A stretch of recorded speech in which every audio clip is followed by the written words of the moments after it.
Hello, good afternoon. Thank you everyone for joining. Quite a lovely, numerous audience. My name is Raquel. I'll be the moderator for this session where we're focusing on an AML aspect, how to deal with an AML compliance review. In today's day and age, nearly everyone somehow has touched upon, even in the gaming world, a compliance review, whether triggered in-house or else because the regulator came knocking on your door. Before we dive into the topic, I'd like everyone to introduce themselves. I'll start from Vlad. Thank you, first of all, for the invitation to be here. I'm coming from SALVUS Funds. I'm a director and partner and specializing in licensing and regulatory compliance and then internal audits for investment firms, gaming, licensing, funds, and now the crypto space where it's evolving. I'm happy to be here and happy to discuss about AML and inspections thereafter. Thank you, Evdokia. Let's see if we go to a different jurisdiction. Evdokia is based in Cyprus. Quite a lot of penalties as well. She sent me a whole list of penalties that were issued just in a couple of months. Total 1 million plus since 2017, and the largest settlement being of 450K. How is it being tackled from a Cypriot regulatory perspective? First of all, I would like to share that as an island, we see collective efforts overall from the service providers and from, I would say, the main regulator positioning in Cyprus, which is CySEC, which is responsible for establishing licensing for investment firms and the supervisor, funds and crypto licenses. Okay. Which they put a lot of effort to establish Cyprus as a financial hub in Europe, which I say that they achieved that. We see, as we said, in other jurisdictions, fines on AML, which is very important to see that regulators, they are doing their best, but it's not enough, I will say, on what they do and the firms what they do in order to ensure compliance.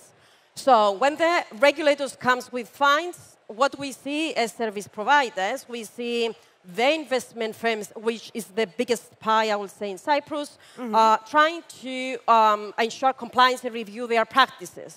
The most recent, as you said, fine was like $500,000, which when this was issued, many firms went back and they reviewed. In Cyprus, we also had the NRA, the National Risk Assessment, last year, where they also had, and they pay attention to the crypto assessments and how well we are prepared and ready for that. And they see a lot of deficiencies. However, when we see deficiencies, it is an alarm for us to see what we have to do in order to ensure compliance. And I find this very important. And I see the same stance from FCA, if Steve can agree with me, where FCA gives the fines there. We see the licenses going through an overview of their practices and to see what actually they can do better. One of the useful controls that come out from corporate governance is the aspect of internal audit. When comparing an internal audit that you would have engaged as a firm yourselves, as opposed to the audits carried out by the regulator, how do they sit together? Does one help the other when it comes to a real-life AML compliance review? Evdokia, can you tell us a bit about internal audits? Definitely. From our experience and what we see, if we see internal audit or the role of it, it's actually staging. It's staging the role of the regulator, if we see it in that perspective. So we go once a year, twice a year, or more times in a firm to oversee what they have done and what is the corporate governance, first of all. How strong on compliance is the firm, regardless of the firm, of the business. The structure is the same. The audit plan has to be followed. So from the internal audit perspective, we have to see what are the weaknesses, what improvements the entity has to do. We report to the board of directors and the senior management all the deficiencies and everything and actions for improvement. And this is very important because is a consultant, the internal auditor. So it's a professional there which actually can provide a significant input of how you can improve your practices.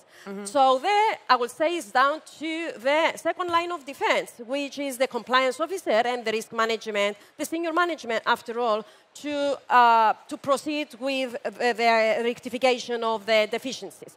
Let's say we follow the audit plan and the recommendations. Then, when an inspection comes from the regulator, we should not have any issues because we have done it. We already gone through it. Exactly. And the internal auditors are professionals like us, where we have done calls of representations.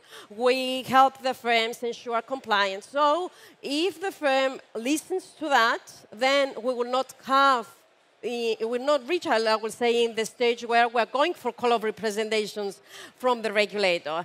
But that's the gap and the difference, I would say, where firms are seeing the internal audit as the policeman, where, okay, we have to do this annual report, submit it to the regulator, and it's done.